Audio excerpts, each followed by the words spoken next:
Viewers, in our previous video, we showed you the reality of those cities in Africa where living itself has become a punishment. But today, we are not going to tell you about any African city, but about that African prison which is even more terrifying than these cities. Where not only are prisoners subjected to immense cruelty, but women are also subjected to the worst kind of abuse. But before starting the video, let us tell you that if you are under 18 years of age, then leave this video here because the truths we will tell you at the end of this video will astound you. Yes, if Ibrahim Traoré had not raised his voice against this prison, perhaps we would not have known about it. So friends, in the scorching desert of Chad, an African country, there was a prison that the locals called the Silent Hell. This prison was located in the middle of the desert, where there was no settlement, no road, and no light of justice. This prison had been a stronghold of oppression for decades, where people were brought alive only to be buried. These prisoners included men. But the treatment meted out to the women confined in separate cells of these prisons crossed all limits of humanity. These women were locked in separate cells, and that too in places where there was no light, no air, no sound could go out, nor could it come in. But what happened there was so horrific that if the walls could speak, they would scream and tell the world what oppression is. These female prisoners were subjected to physical torture. Some were whipped on their faces.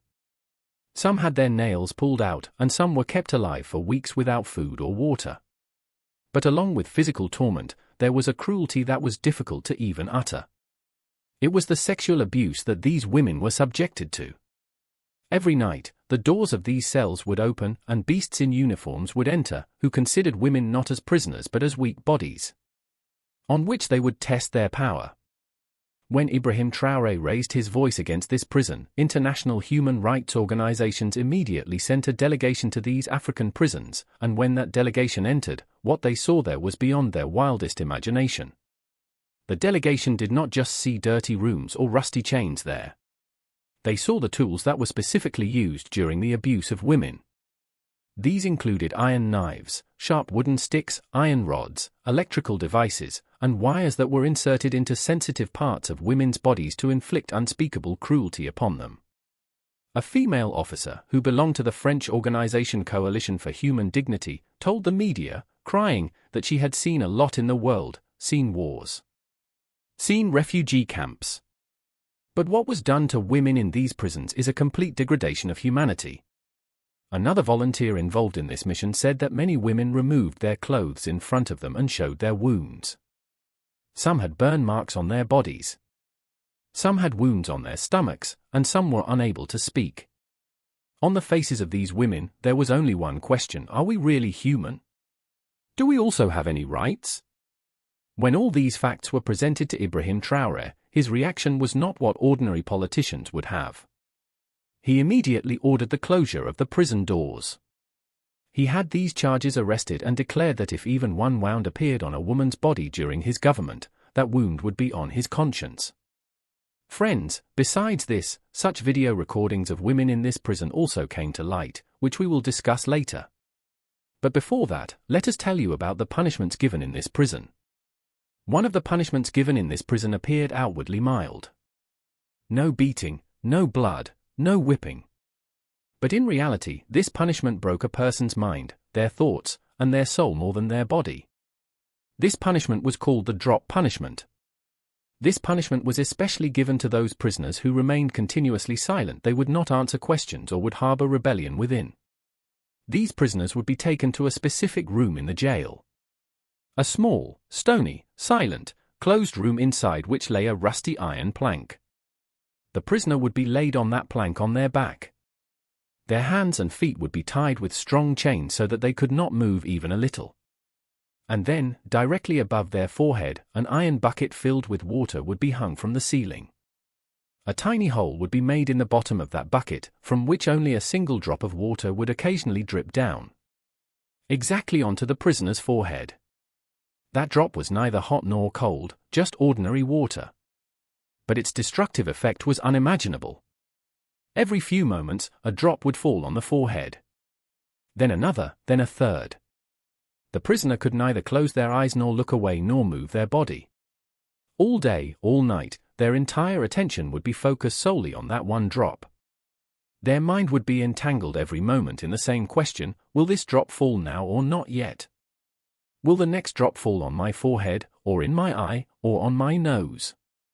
Thus, gradually, their mind would become trapped in that one moment. In the moment of a drop falling, they could neither remember the past nor think of the future. Some prisoners would go mad within 3 days.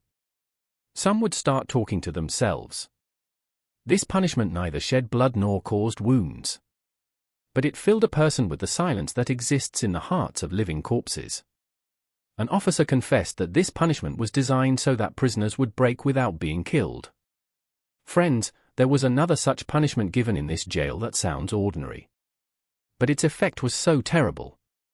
This punishment was reserved for those prisoners who asked too many questions, screamed too much, or tried to give courage to others. As a punishment, they would be transferred to a specific cell that was built underground, separate from all other rooms.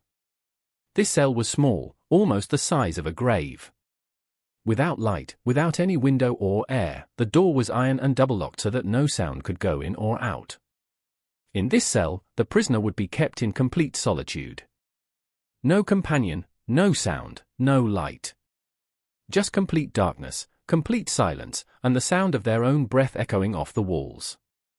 Their own breaths began to feel like enemies. This was a punishment that destroyed the mind more than the body. Separating a person from other people and imprisoning them within themselves is perhaps a more painful act than death. Viewers, when Ibrahim Traoré heard the reality of these jails, when he was told how women were being treated, prisoners were going mad, and humanity was being buried alive, he did not remain silent. He did not just condemn. He acted. He immediately sent investigative teams to these jails, and as soon as the report came, he raised his voice against these jails. Ibrahim Traoré showed the world that if intentions are pure, all doors of oppression can be closed. This was not a small step. This was a new beginning for human rights in the history of Africa.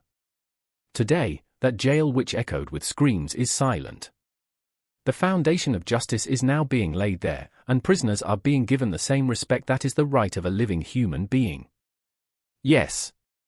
So friends, if you think that leaders like Ibrahim Traoré can make the world a better place, then spread this video to as many people as possible, because no matter how strong oppression is, a true voice can bring it down. We will meet in the next video with another act of justice. Until then, be the voice of every oppressed person around you, and remember that justice is not only found in courts but also in conscience. Allah Hafiz.